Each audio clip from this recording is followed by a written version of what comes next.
Hello everyone and welcome to another custom figure showcase and a sort of another mini series, or at least one series that I'm going to group all of my future and past custom TARDISes under. Bigger on the inside, this is going to be called. And today we are going to sort of start off this series, because this is the first video in this series, even though it's not the first you're going to be watching if you're looking for a playlist.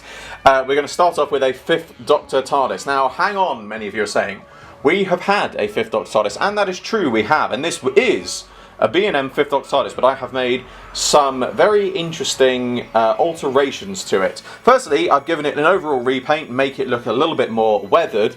I have also reprinted off the sign on the front to make it a sort of slightly more vibrant blue, and of course also given it some slightly lighter blue signs.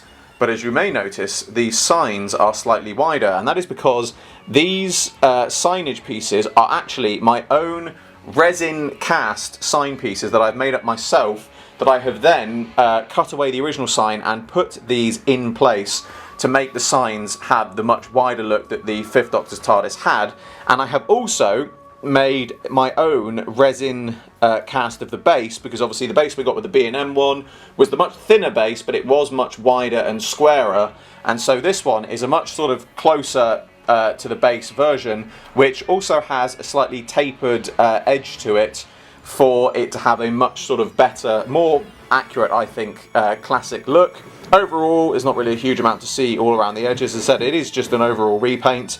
The only things that I haven't done really sort of changed is the keyhole and handle and things like that, but again, I'm not really fussed by that. That's very small details, and it's things like the signage and the base which I'm sort of most happy to have looking correct. And it has come together extraordinarily well. I'm very, very pleased with the finished outcome. And as I said, if you're interested in the bases or the signs, then you can go on to my Etsy and eBay shops, and both are for sale there. If they're out of stock, they will be coming in stock on the 1st of every month.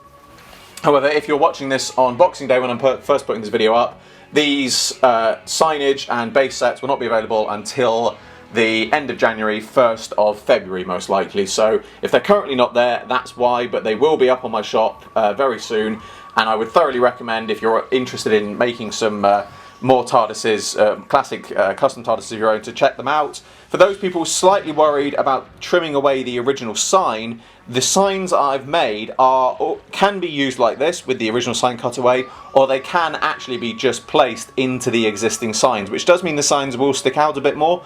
But for those who are perhaps not feeling very competent about cutting away original signs and ruining the boxes, the new signs, the resin signs, can just be placed on top of the original ones. So there is that way of doing it as well. But that brings to an end another custom figure showcase, another TARDIS custom figure showcase, and sort of the first in my Bigger on the Inside series. As always, I hope you all enjoyed this video. Like, subscribe, share, it helps me out a lot. Share description below for a link to my Patreon. I'm doing my very first figure animation, and you can get involved. There's exclusive content and rewards for those who do so, and funding my Patreon in any way. It's your name at the end of my videos. I salute you all, and I will see you with another video very soon.